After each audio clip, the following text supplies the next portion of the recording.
Labvakar! Labdien! Helga liet savu protēzi atpakaļ. Mums tagad jāsāk runāt.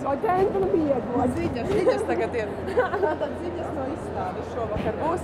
Mums ir ienākušas ļoti daudz tādas nepatīkamas ziņas par talismanu izmantojumu izstādes laikā. Dzīvnieki šeit tiek dresēti un nebarvoti.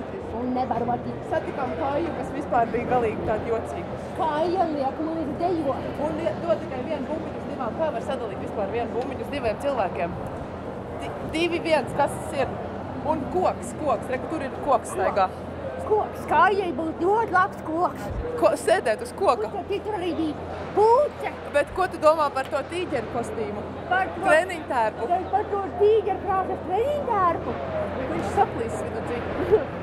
Jā, bet īstenībā mēs novērojām, ka tīģeri ir ļoti skaisti, jo viņš varēja strādāt kā modelis. Viņam ļoti garas kājas. Un saplīs kostīmu vidudzi. Un arī aste. Aste tāpas viduklī. Bet kāpēc? Es gribu pajautāt tev vienu lietu, Helga.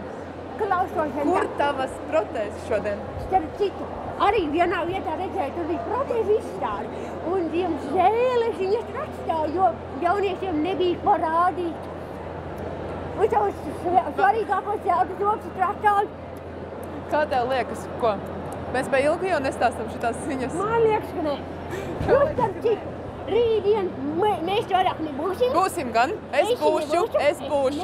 Jo rītā manam Gunim ir dzimšanas diena. Gunim rītā? Cik ta Gunim gadi paliek? Gunim paliek 27. Nu, zini, Helga, tu man nemaz nepateici, un kā es tagad tieši dzimšanas dienu. Paldies, ka tu man ielūdzi redzēšanos.